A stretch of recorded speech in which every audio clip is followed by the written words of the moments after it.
যে অভিষেক হচ্ছে আপনাদের আয়না, তাই আপনারা চলে যাচ্ছেন, এটা আপনাদের বাহানা। অভিষেকের সব অন্যায় ক্ষমা হয়ে গেছে যদি আপনাদের চোখে কোনো অন্যায়ও করে থাকে, যে সে আজকে লড়ে যাচ্ছে বাঘের মতো। এরাই লড়বে, তার কারণ এরা 50 বছর আগামী দিন রাজনীতি করবে এবং বিজেপির নিজস্ব সংগঠন নেই বলে তারা কিছু বেঈমানকে বেছে নিয়েছে যারা কোনোদিনই বিজেপির বিরোধিতা করবে না, আর করলেও সেটা লোক দেখানো। এরা মানুষের কথা বলবে না, কর্মীদের কথা বলবে না, এটা আমরা বলবো। মনে রাখবেন, আমাদের সবকিছু কেড়ে নিলেও আমাদের হৃদয় জুড়ে মানুষ আর মানুষ, কর্মী আর কর্মী। কি আর বলবো, সেটিং কোম্পানিতে নাম লেখান, তা নাহলে গাড়ি নিয়ে এসছি জেলে যান। ভয় পেয়ে না তো আপনার ছেলেকে অ্যারেস্ট করবো, আপনার মেয়েকে অ্যারেস্ট করবো, আপনার পরিবারকে অ্যারেস্ট করবো। যেমন একজন আজও চলে গেছে, আমার কোনো দুঃখ নেই, কারণ সে আমায় কালকেই মেসেজ দিয়ে বলেছিল যে আমার পরিবারের সকলকে সামন দিয়েছে ইডি। তখনই আমি বুঝে গেছিলাম, তখনই তার কোনো পজিশন ছিল না, কারণ পজিশন তখনই আমরা তাকে সরিয়ে দিয়েছিলাম সব ক্ষমতা থেকে। কাজে মিথ্যে কথা বলে চাতুরি করার কেউ চেষ্টা করবেন না।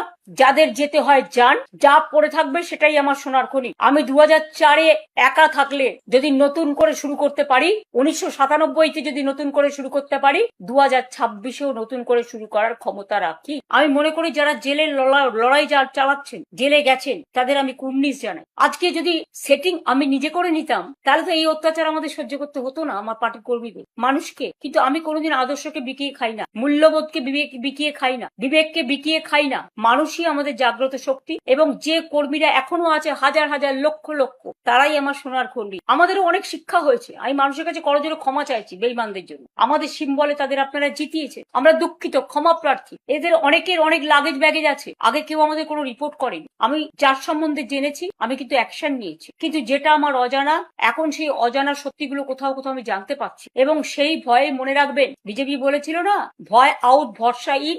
এদের ভয় ইন ভরসা আউট দেখিয়ে ভরসা ইন ভয় আউট করাচ্ছে, এবং যাদেরই লাগেজ ব্যাগেজ প্যাকেজ আছে তারাই কিন্তু আজকে বিজেপির কোলে দোলা খাচ্ছে। তাদের দোলা খেতে দিন, আমাদের সারা জীবন।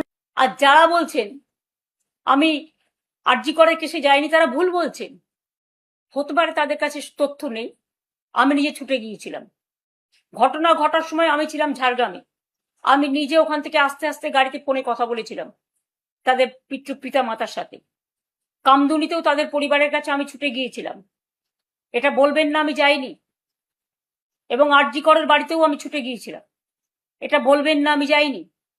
এবং তাদের জন্য আমি রাস্তায়ও নেমেছিলাম, অনশন মঞ্চেও গিয়েছিলাম, 3-4 বার মিটিং ডেকে তাদের সাথে কথাও বলেছিলাম। ভুলে যাবেন না, তথ্য কিন্তু সত্য কথা বলে। বলতে হয় বলুন, আমার কোনো আপত্তি নেই, কথা বলাটা তাদের অধিকার, তাদের স্বাধিকার। আমরা কারো অধিকার হরণ করিনি, স্বাধিকার হরণ করিনি। যারা ছিল তারা থাকবে, এই মানসিক শক্তি তাদের দিন। তাদের ভুল বুঝবেন না। হয়তো কেউ কেউ প্রশ্ন করছেন এবারকে না, এটা ঠিক করেছিল 15 দিন আগেই, এটা মাথায় রাখবেন। যারা থাকার তারা থাকবে, যারা যাবার তারা যাবে। সুতরাং আমরা এটা লড়ে নেবো।